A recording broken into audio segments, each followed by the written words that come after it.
If you've been following along, watching these Lost in Translation videos, you know the drill by now. Sometimes reading the Bible feels like wandering through a foreign land. So these videos offer us guidance for making sense of the most challenging parts of the Bible. So we've now reached the fifth book of the Bible, Deuteronomy, and I've got to be honest, for me, this is the hardest one to read. This video is more personal than the others. This time I'm sharing with you what I've found most helpful in dealing with three issues that have troubled me personally: violence, slavery, and curses. Now, in Deuteronomy, it sure seems like God commands a violent land grab, permits slavery, pronounces curses on people. Christians throughout history have used Deuteronomy to justify violent conquest, slavery, bigotry. Some people I dearly love have even walked away from Christianity, at least in part, because of what they read here.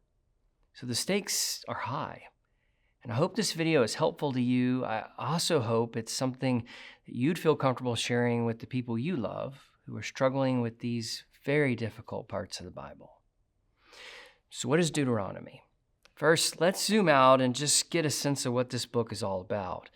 Deuteronomy is a collection of speeches delivered by Moses in a single day to the people of Israel, right before they enter the Promised Land. Now, the Hebrew name for this book is Devarim, which means words, because these are the final words Moses speaks to Israel. Deuteronomy unfolds in three main movements. In the first movement, that's chapters 1 through 11, Moses retells Israel's story so far.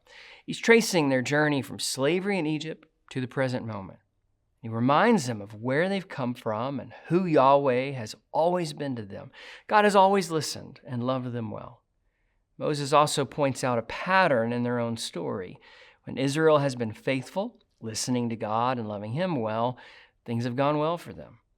But when they failed to trust Him, it's led to disaster. So Moses urges Israel to be faithful to God in the new land they're about to enter. Listen and love well. Things will go well for you. Now, in the second movement, chapters 12 to 26, Moses gives Israel hundreds of laws.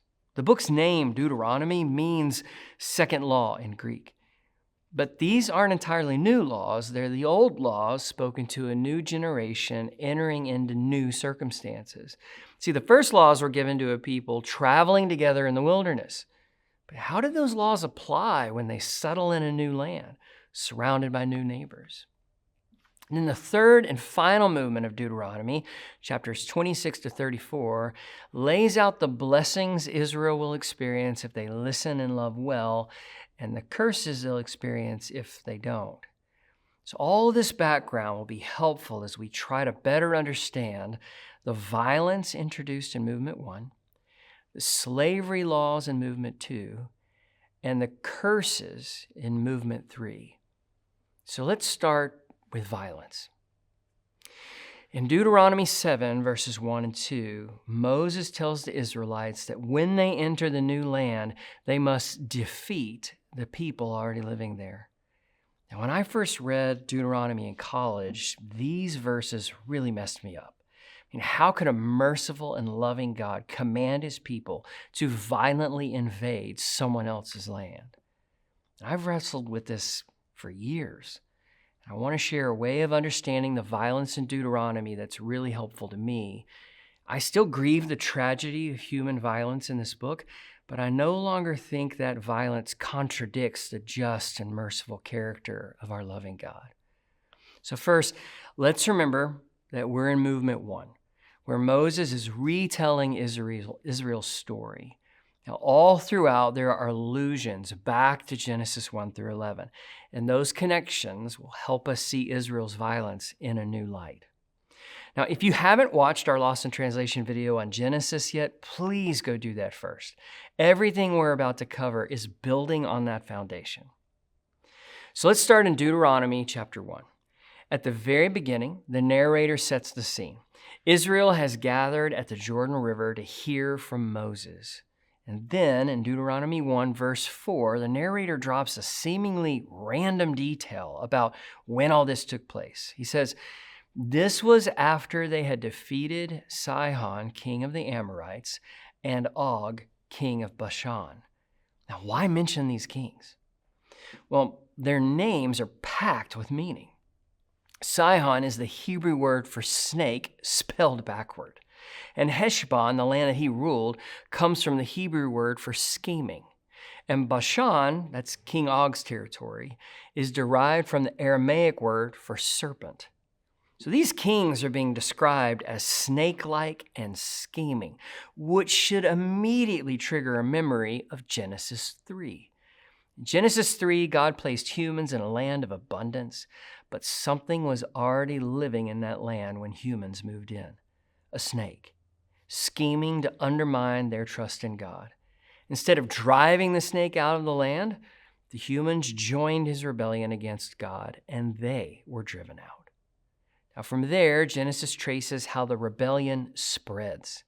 Cain builds a city marked by violence and injustice. Then it spreads to Babylon, a society that builds to the skies, trying to be like God.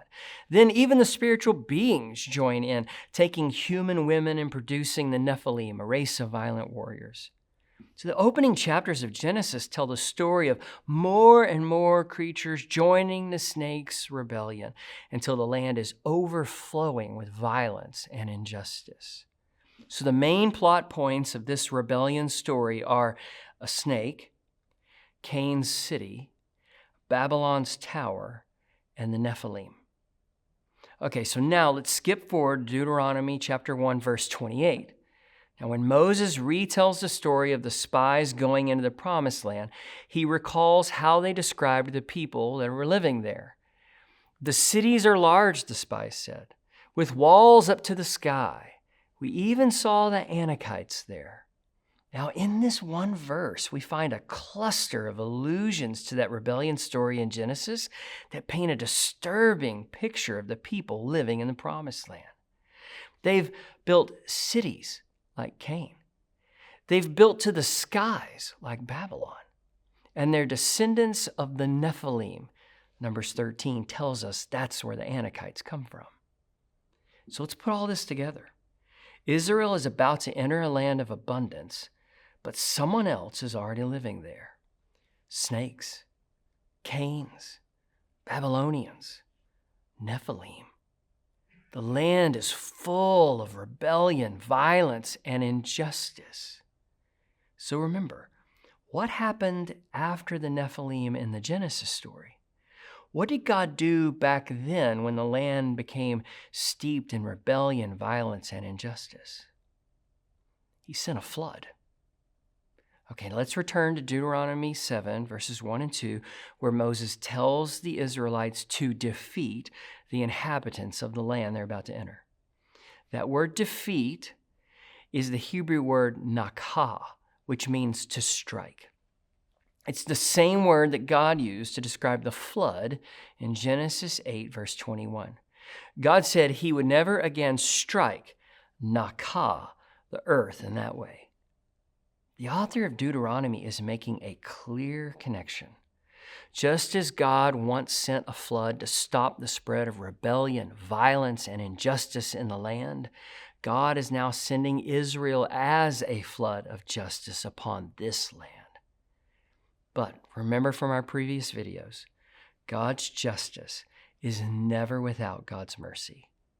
In Noah's day, anyone who heeded Noah's warnings and trusted God would have been spared.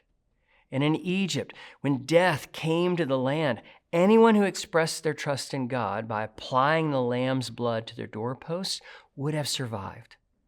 As Israel pours into the land of Canaan like a great flood, many people will trust God and live. As you read through the Old Testament, keep an eye out for this faithful remnant that God mercifully spares.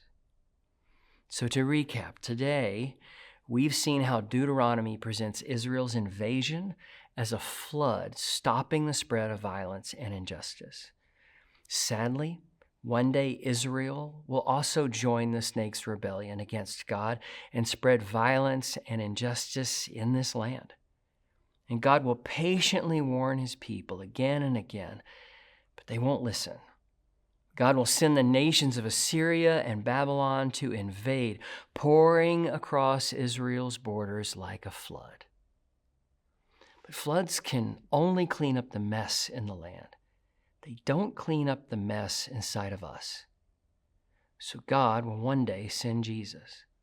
On the cross, Jesus lets the flood of justice and death overwhelm him so that humanity can be spared.